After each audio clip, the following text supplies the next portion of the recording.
Olá, e bem-vindo às Crônicas Romanas, uma história de Roma em português. Episódio 11. Os latinos, querendo muito, perdem tudo. Na semana passada nós deixamos os romanos vitoriosos na sua primeira guerra contra os samnitas, que eram as tribos lá ao sul deles, que ficavam um pouco mais ao sul da área latina. Os acontecimentos que se desenrolaram após essa guerra trouxeram mudanças importantes na relação entre os romanos e essas tribos latinas que ficavam ali na região do Lácio. Essas tribos tinham, um século antes, feito uma liga, de certa forma, para se defender da influência de Roma, que era a cidade mais forte da região. Só que, abrindo uma guerra com Roma, eles perderam e tiveram que aceitar Roma dentro da própria liga, onde Roma ficou sendo a cidade mais forte e mais influente.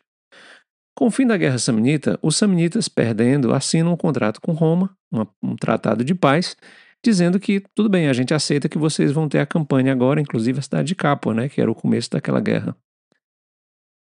Só que tanto o povo da campanha quanto as tribos latinas decidiram continuar lutando, continuar atacando os samnitas, porque eles estavam fracos agora.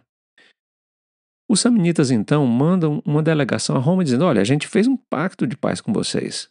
Mande os seus aliados pararem de nos atacar.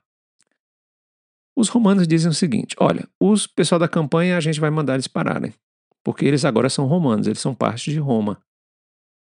Quanto aos latinos, eles são nossos aliados, a gente não pode controlar tudo que eles fazem. Essa decisão dos romanos tanto irritou os samnitas, como levou os latinos a acharem que eles tinham mais poder do que eles realmente tinham. O que aconteceu? Os samnitas ficaram frustrados com a impotência dos romanos em parar os latinos, e os latinos pensaram: bom, se esses romanos não têm poder para pararem a gente, por que a gente não vai lá e pede para ter mais poder e representação política em Roma? Bom, foi isso que eles fizeram. As tribos latinas mandam então uma delegação a Roma com dois pedidos principais. O primeiro pedido era: a gente quer votar, a gente quer que todos nós tenhamos direitos de voto. O segundo pedido é o seguinte: vocês, romanos, têm 2 cônsuls todo ano, né? A gente quer que um deles seja latino.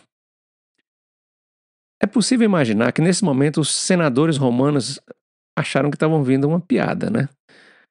Tinha um detalhe político que é preciso saber que tornou esse pedido ainda mais absurdo, que é o seguinte: vocês lembram que no começo os 2 cônsuls tinham que ser patrícios.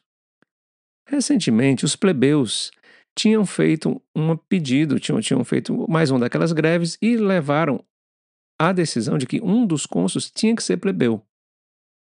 Que é uma história que eu vou contar na próxima semana, quando a gente falar de desenvolvimentos políticos, tecnológicos e militares de Roma por conta desse século. Mas tanto os plebeus quanto os patrícios estavam satisfeitos agora, porque cada um ia ter um cônsul. Claro, os plebeus não iam abrir mão do que eles acabaram de ganhar, que era o direito de ter um cônsul. E os patrícios não iam abrir mão do único cônsul que eles ainda podiam controlar, que teria que ser patrício. Então, praticamente, o pedido dos latinos foi, a resposta dos romanos foi: não vamos dar votos para todos vocês, e sobre o cônsul, absolutamente não. Jamais um romano vai se submeter a ser mandado por um latino. Os latinos saem de Roma e os romanos, então, imediatamente declaram guerra às tribos latinas pela impertinência de ter pedido um poder político tão grande. Bom, essa guerra se desenvolve da seguinte forma, e nessa guerra a gente vai ver 2 daquelas famosas histórias romanas que são tão interessantes para mostrar o caráter do povo romano, né? Os romanos preparam os exércitos para serem comandados pelos 2 cônsuls daquele ano. Os cônsuls daquele ano eram, um se chamava Manlius e o outro se chamava Décius. As histórias são as seguintes, e vocês vão ver uns temas que a gente já ouviu antes. A primeira história se dá com o Manlius. O Manlius, ele move as tropas dele para atacar as cidades latinas. Só que é preciso entender que os exércitos latinos são muito parecidos com os exércitos romanos. Então, pela primeira vez, eles estavam lutando exércitos que eram quase uma imagem de espelho deles mesmos. Então, seriam guerras difíceis, seriam batalhas muito difíceis. Então, o Manlius diz assim: ó, ninguém ataca até que eu dê a ordem de atacar.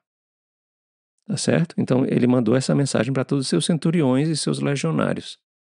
Ocorre que o filho do Manlius estava comandando uma divisão do exército.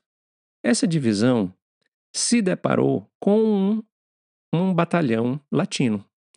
E o batalhão latino, sabendo que eles tinham ordens de não atacar, ficou insultando os romanos e o Titus, que é o nome desse filho do Manlius. O Tito não aguenta, né? E decide atacar. E ganha a batalha, tá? Então ele volta para o quartel-general como herói, o Titus, filho do Manlius, do cônsul, comandante, né? Ele volta como herói pelas tropas, ganhamos uma batalha.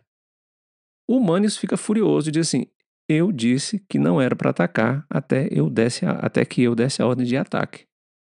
E, para o espanto geral de todos, o que ele faz? Aquela tradição romana que a gente já viu, o Brutus fazendo, quando ele manda executar os próprios filhos por traição, o Manlius, o cônsul, manda executar o seu filho Titus por ter desobedecido a ordem de não atacar.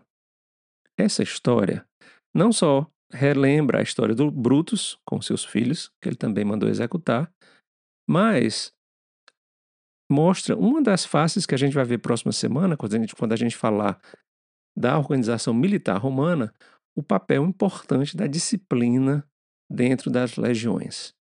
Não eram aceitos nenhum desvio das tropas, das suas ordens pelos seus superiores. Inclusive, os romanos diziam o seguinte: a coisa que um legionário mais teme é o seu comandante, mais ainda do que o seu inimigo. Bom, essa é a primeira história. A segunda história é quando as tropas se juntam para a maior batalha dessa guerra contra os latinos, que é uma batalha que, segundo as histórias e as lendas, ocorreu na sombra do Vesúvio, do vulcão lá que fica no sul da Itália, no centro-sul da Itália. Quando as tropas estão juntas, os dois cônsuls de manhã vão conversar, o Mênius e o Décio.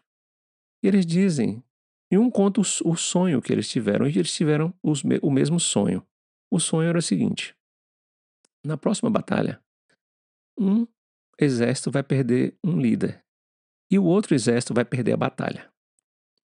Bom, para quem gosta de história grega, vai se lembrar, lembra que os romanos faziam muito esses paralelos com a história grega, vai se lembrar que na Batalha de Termópolis, o rei de Esparta, o Leônidas, também tem um sonho assim, que o sonho do Leônidas é que nessa batalha aqui contra os persas, um exército vai perder o líder e o outro exército vai perder a batalha, né? Tanto que o Leônidas faz aquele famoso ataque suicida dos 300 de Esparta.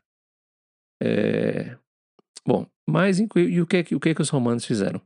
O Décius e o Manlius, então, combinam o seguinte: olha, é o seguinte, de nós dois aqui, quando um vê que está perdendo,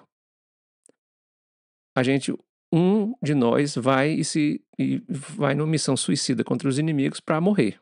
Porque aí o líder morre e aí o outro exército perde, né? Segundo os sonhos que eles tiveram. E lembrem-se que os romanos eram muito supersticiosos, muito supersticiosos.